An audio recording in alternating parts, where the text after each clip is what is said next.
Всем привет! Громкие заголовки в соцсетях и медиа о новом расследовании бывшего президента набирают обороты. Трамп, Обама и обвинения в заговоре. Как конфликт между бывшими президентами снова вспыхнул с новой силой. Дональд Трамп, в 2016 году призывавший посадить Хиллари Клинтон, но позже отказавшийся от уголовного преследования, теперь переключил свое внимание на другого политического оппонента, бывшего президента Барака Обаму. По словам Трампа и его окружения, именно Обама и его команда якобы организовали заговор против него после его победы на выборах. И теперь, спустя годы, начинается новая атака, на этот раз с применением искусственного интеллекта, громких заявлений и рассекреченных документов. В воскресенье Трамп разместил в своей соцсети Truth Social видео от TikTok-пользователя Ineo80171. Оно начинается с нарезки заявлений известных демократов, включая Обаму, произносящих фразу «Никто не выше закона» под музыку из сериала Curb Your Enthusiasm. Затем начинается танцевальная композиция YMCA от Village People, а на экране ИИ-смоделированные сцены. Трамп и Обама в овальном кабинете. Сотрудники ФБР надевают на Обаму наручники, Трамп смеется. Финальный кадр – цифровое изображение Обамы в тюремной камере. Трамп также опубликовал сгенерированную ИИ-картинку от пользователя X-Weird-Mount, на которой изображены Обама и члены его администрации с подписью «The Shady Bunch». Кроме того, он сделал репост пользователя Ariel Jared Marsh, комментировавшего заявление конгрессмена Анны Паулины Луны, республиканка Флорида, которая в эфире Fox News сказала, что необходимы аресты. В ответ Марш написала «Я согласна с Рэп Луна» и приложила изображение арестованных у Капитолия с подписью «Пока этого не произойдет, ничего не изменится». На этом фоне прозвучало главное заявление недели. Директор национальной разведки в администрации Трампа Тулси Габбард, бывший демократ, ставшая республиканцем, объявила, что передала в Минюст документы, якобы свидетельствующие о том, что администрация Обамы организовала заговор с целью саботажа президентства Трампа. В пресс-релизе Габбард утверждает, что Обама и его команда использовали фальсифицированные и политизированные данные разведки, чтобы создать почву для глубинного переворота, многолетней кампании, призванной подорвать легитимность Трампа.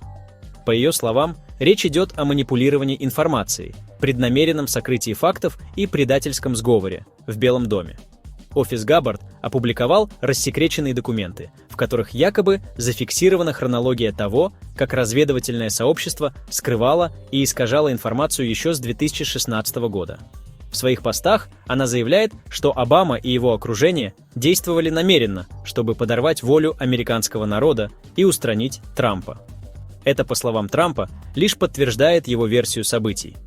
Он с 2017 года утверждает, что стал жертвой охоты на ведьм и мистификации Russiagate. Доклад Габбард появился вскоре после того, как Fox News сообщил, ФБР проводит новое расследование в отношении своего бывшего главы Джеймса Коми и экс-директора ЦРУ Джона Бреннана. В фокусе возможные ложные показания Конгрессу и оценка разведки 2017 года, в которой говорилось, что Россия вмешалась в выборы, чтобы помочь Трампу.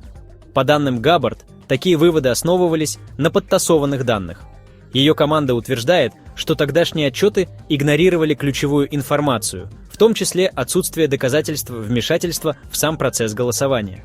Она также ссылается на внутреннюю переписку, якобы свидетельствующую, что в тот момент Москва и другие иностранные игроки, вероятно, не собирались вмешиваться в выборы с помощью киберсредств.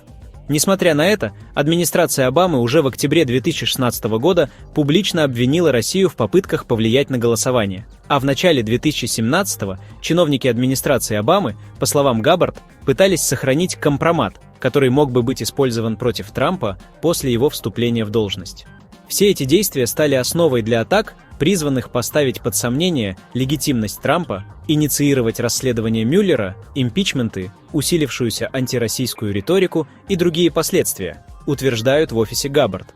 Она пообещала, что уже на следующей неделе будут обнародованы дополнительные материалы, которые, по ее словам, обнажат масштаб попытки подрыва американской демократии. Как отреагировали республиканцы? Реакция правых была мгновенной. Fox News охарактеризовал заявление Габбард как потенциально крупнейший политический скандал последних лет. Трамп разместил видео с громкой подписью «Капслоком». представитель от Техаса Пэт Феллон заявил, что на фоне этого Уотергейт – детский сад. Его поддержал коллега Пэт Харриган из Северной Каролины. Это нечто гораздо более масштабное. Пресс-секретарь Белого дома Каролин Ливит призвала каждого американца прочитать документы Габбард. Стивен Миллер написал, что глубинное государство устроило заговор, но теперь оно разоблачено. Сенатор Майк Ли, Юта, заявил, что Russiagate стал эффективнейшим ударом по нашей демократии, и добавил, что виновные те же, кого они якобы разоблачали. Конгрессмен Энди Бикс кратко резюмировал позицию. Каждый причастный должен быть привлечен к ответственности. Его поддержал Грег Стьюб, Флорида. Это только начало, дальше будет больше. Что говорят демократы? Демократы, в свою очередь, назвали доклад Габбард политическим трюком.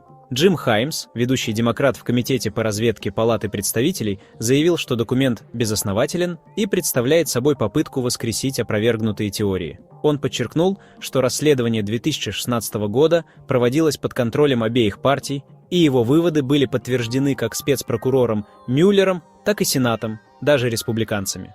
Он также предположил, что эта волна заявлений – не что иное, как попытка отвлечь внимание от нового витка обсуждения связей Трампа с Джеффри Эпштейном. «Каждый раз, когда Трамп в беде, он меняет тему», сказал Хаймс CBS News, добавив, что ни один судья в США не воспримет эти обвинения всерьез. Сенатор Марк Уорнер, Вирджиния, глава Сенатского комитета по разведке, заявил Нью-Йорк Таймс, что Габбард снова использует свою должность в политических целях. Он сослался на мартовский отчет разведки, в котором прямо говорится, что Россия продолжает информационные операции по подрыву доверия к выборам в США, и добавил: «Это в интересах Москвы. Даже если результат выборов не меняется, главное – посеять сомнения». Что дальше? Будут ли реальные последствия для Обамы и его администрации? Пока неизвестно. Демократы называют это отвлекающим спектаклем, республиканцы – восстановлением справедливости. В центре – обвинение о попытке сорвать победу Трампа и якобы предательстве со стороны бывшего Белого дома. Противостояние Трамп versus Обама снова становится символом раскола в американской политике. На сегодня все. Пишите в комментариях, а как вы думаете, грозит ли Обаме арест, или он отделается легким испугом? Не забудьте подписаться на канал. Лайки и дизлайки приветствуются. Всем спасибо и до встречи.